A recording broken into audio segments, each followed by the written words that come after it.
Welcome to the NBA Coast to Coast podcast, brought to you by thelines.com. Coming to you from the West Coast, Josh Lander, joined by my guy Nate Weitzer on the East Coast. And we are looking at another full slate of games here on a Wednesday night in the NBA. Nate, do want to make sure you're liked and subscribed to that page. Continue to follow along with us as we are coming back at you guys each and every weekday with these videos. Got all of our game lines and player props up for you each and every weekday, like we say. Also want you to head to thelines.com. Have all of our great written content up there. Nate and the gang keeping you guys with what you need all season long. Also have our great odds finder tool on there where you can go ahead and make sure you are shopping all of those lines and player props in the NBA across US Sportsbook this NBA season, such as what we have for this Wednesday night slate here. Nate, let's get into that. Yeah, tons of games to choose from. We're trying to talk about the most interesting ones, of course, on a big opening night slate. But running through the lines real quick, Magic are +3 at Detroit, Wizards -3 at Pacers, Nets are -3 at home against the Pelicans, the Knicks +5 at Memphis, Houston +10 at Atlanta, Bulls +6 at Miami. We got a video up about the Cavs +2.5 at Raptors, Thunder +11 at the Wolves, the Hornets -1.5 at the Spurs. We'll see if LaMelo Ball plays there. Nuggets are -7.5 at the Jazz. The Blazers +1.5 at the Kings. And then the game we're going to look at here, Mavs are +4 at Phoenix, +156 on the money line with a 216 total. As Phoenix, I think rumors of their demise might have reached their ears at this point.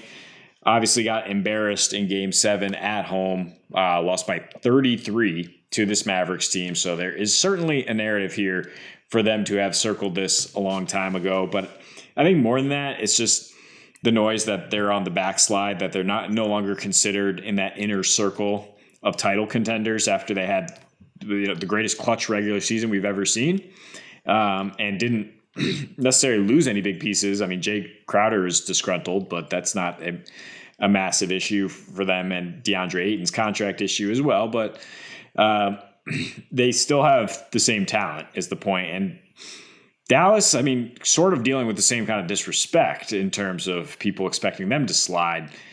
But I do think that Christian Wood not going to make an immediate impact, and that the loss of Jalen Brunson with his second unit could be an issue on a more of a season-long basis. But what we're looking at here is just one game, one night for Phoenix to care a lot more than Dallas because of what happened to them. And that's why I wouldn't be surprised if they just blew doors off them to a degree. But for them to lead wire to wire at +200, don't hate that. I mean, the fact that the spread has dropped to 4 instead of 4.5 makes me think you could just hit Phoenix. You could put them into different teasers on the money line there without the spread, or parlay that result, because I do think they're going to find a way to slow Luka down, which they did in the regular season, failed to in the playoffs, but he had a 101 offensive rating in those 3 regular season games. They had won 9 straight regular season against Dallas. So whatever happened in that playoff series, I think they put it behind them and get this win number 1 at home.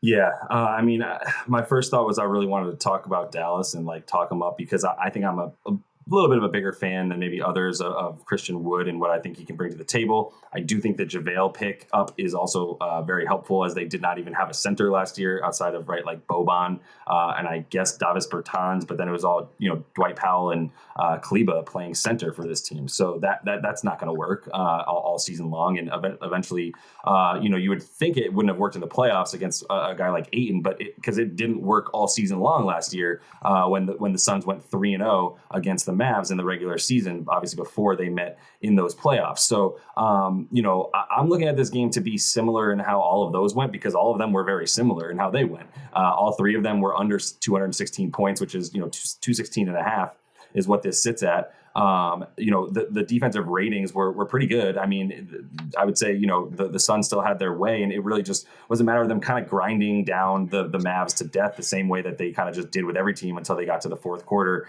and then just pulled away. And really, that was the tail of the tape with them last year against this team, giving up 101 points in those 3 games, allowing 42% from the field 35% from three, which is why the Mavs were even able to keep it in single digits when they were losing in these games to the Suns last season, right? So it's just their 3-point shooting, which I think we like a lot of that. I mean, we expect a lot of that again. I do think with the sort of size upgrade, if you will, in Spencer Dinwiddie, not saying he's a better player than Jalen Brunson, but the size upgrade means you have the ability for someone to sort of get to the rim a bit more, maybe a few more free throws for Dinwiddie than you were seeing from Brunson, something that you wasn't really there for them last season outside of Luka breaking people down all the way to the rim at times. So look, like I said, I wanted to take this team, but just there's no reason based on what we saw last year and really the way this is going that not too much has changed this year for the Suns outside of the few things you talked about. I don't really see them in that locker room, especially when you have Chris Paul and Devin Booker in the same locker room there at this point. Vets that I don't think they really are that worried about all of that stuff. And if they get DeAndre in tow with his money now, this should still be a really good team. I don't know if they'll win 53 games, but we're just talking about this one tonight in a matchup that really suits them. Plus all that revenge stuff you talk about, right? Yeah, and there's a lot of numbers pointing towards the under here. I mean, I can rattle them off if you want. The fact that Dallas is worse, far, far worse defending the 3-point line on the road, though, is what I kind of circle back to and think that I would worry too much that Phoenix is going to put up 116 on their own here. I mean, that's basically what they averaged at home last season, putting up 28 assists per game as well. So I'm steering clear of totals in general, and a little bit what I talked about in the other video. It seems like offenses are hitting the ground running this year, more so than we might have expected. So Dallas is going to live and die by the three, though, like you said. And I think if Phoenix motivated, able to close out on those threes, 8th in 3-point percentage allowed on the season, as well as 2nd in assist to turnover ratio. Regular season numbers, fantastic team, able to slow down Luka. And then Dallas is 30th in fourth quarter scoring as well, and now doesn't have Brunson to help close that out. I definitely lean towards the Suns if this winds up being a close one, but like I said, I wouldn't be surprised if the Suns just kind of put a whooping on them. Yeah, so 4.5 doesn't feel like it's too big of a risk with the way we see these things going. So that is all the time we have for you guys in this one. Make sure you are liked and subscribed to that page. Continue to follow along with us as we are bringing these videos each and every weekday of this regular season. So until we see you next, happy betting.